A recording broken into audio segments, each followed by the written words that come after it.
Mis amigos, les tengo una muy, pero muy buena noticia. Ustedes sabían que nosotros como creyentes en el Señor tenemos la autoridad de Él sobre todo enemigo y sobre todas las huestes celestiales. Estamos hablando del demonio. Tenemos autoridad sobre Él.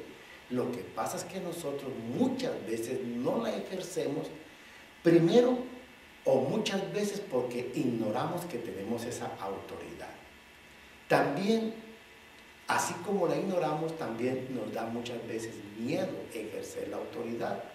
Pero les tengo la buena noticia, es que nosotros tenemos la autoridad del creyente. El Señor nos la dio a nosotros antes de subir al cielo, y lo voy a leer textualmente en su palabra, en Marcos, en el capítulo 16, en el versículo 15, estamos hablando de la gran comisión. Y el Señor le dijo: ir por todo el mundo y predicar el evangelio a toda criatura. Gracias al Señor, en este momento estamos haciendo nosotros esto a través de estos videos. Ir a todo el mundo y predicar las buenas nuevas del evangelio a toda criatura. El que creyere y fuere bautizado será salvo, mas el que no creyere será condenado. Y estas señales seguirán a los que creen. En mi nombre echarán fuera demonios, hablarán nuevas lenguas, tomarán en las manos serpientes, y si bebieren cosa mortífera no les hará daño.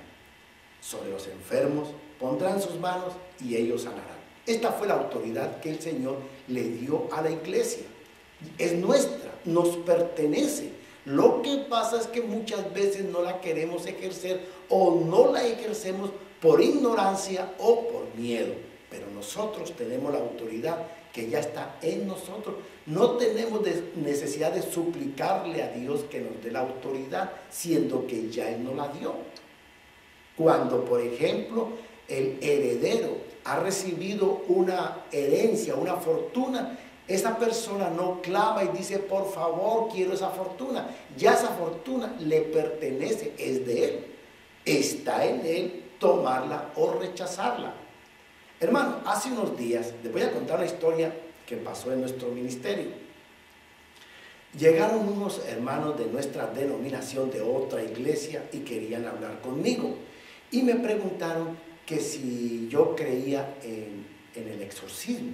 Le dije: claro que sí, la palabra de Dios dice: echaremos fuera demonios.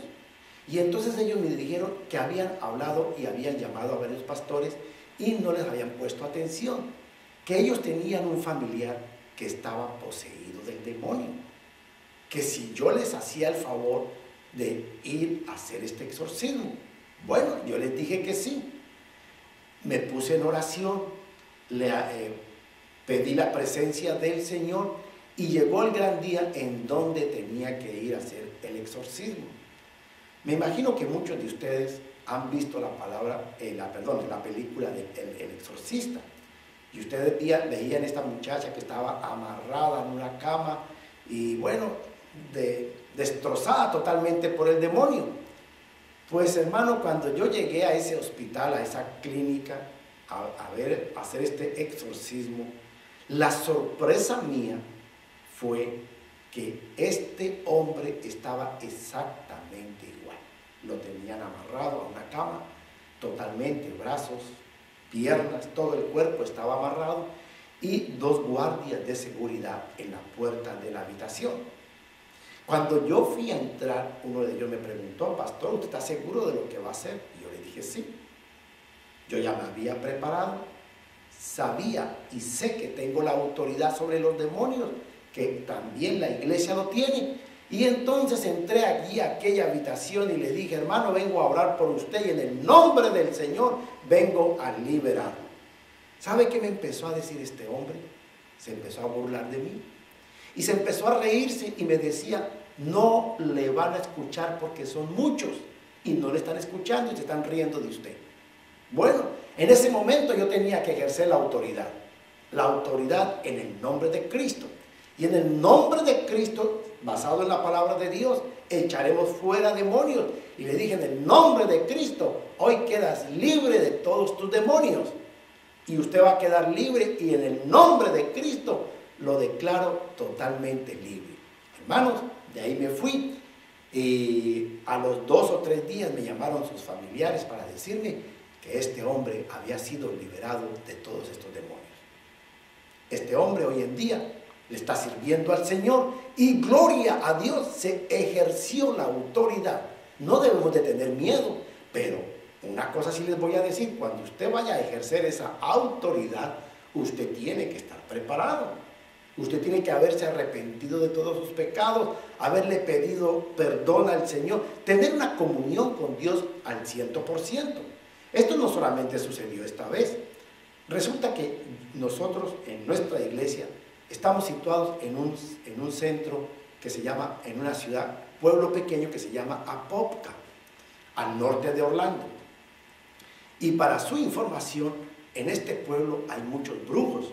Hermano, yo nunca pensé y nunca lo creí hasta que yo lo vi con mis propios ojos. Y resulta que había el brujo, el gran brujo, y estaba enfermo. Y el brujo me mandó a llamar a mí para que yo orara por él. Y a este hombre fui a orar por él, y en ese momento él recibe a Jesucristo como su Salvador.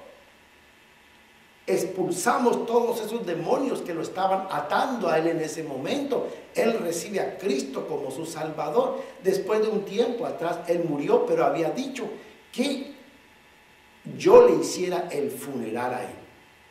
Hermano, el propio brujo de aquí, de este pueblo, estaba pidiendo que yo fuera a hacerle el funeral. Y allí fui a hacerle el funeral. Y en su funeral, más de 20 brujos aceptaron a Jesucristo como su Salvador. Aquí, en este pueblo, muchos brujos me han mandado decir de que van a destruir la iglesia. Llevan 14 años, pero no han podido. ¿Y saben por qué? Porque mayor es el que está dentro de nosotros que el que está en el mundo. Hay que ejercer la autoridad. Lo dice la palabra de Dios. El Señor ya me la dio a mí, el Señor se la ha dado a la iglesia y hay que ejercerla, pero con autoridad. El policía, por ejemplo, tiene autoridad. Él, cada vez que va a ejercer la autoridad, él no tiene necesidad de llamar allá a la oficina y decir, puedo hacer esto o puedo hacer aquello. No, él ya tiene la autoridad. El Señor también nos ha dado nuestra plaqueta espiritual y nosotros tenemos la autoridad sobre el pecado, sobre todo lo que esté en contra de la voluntad de Dios. Hay que ejercerla. Por eso, el primer paso es aceptar a Jesucristo como su Salvador. Yo lo invito a que en este momento usted reciba a Jesucristo como su Salvador y usted va a adquirir la autoridad que el Señor ya se la dio. Permítame, yo oro con usted. Padre Celestial, te damos gracias por este momento que tú nos has dado de haber recibido este mensaje. Gracias, Señor, porque tú nos diste tu autoridad. En este momento nos arrepentimos, te pedimos perdón y hoy te recibimos como nuestro Salvador. Gracias, Señor, porque un día viniste a morir por nosotros en la cruz. Hermano, mi amigo que me ha escuchado, lo invito a que a partir de este momento ejerza su autoridad en Cristo Jesús. No se le olvide, se me portan bien y muy buen genio.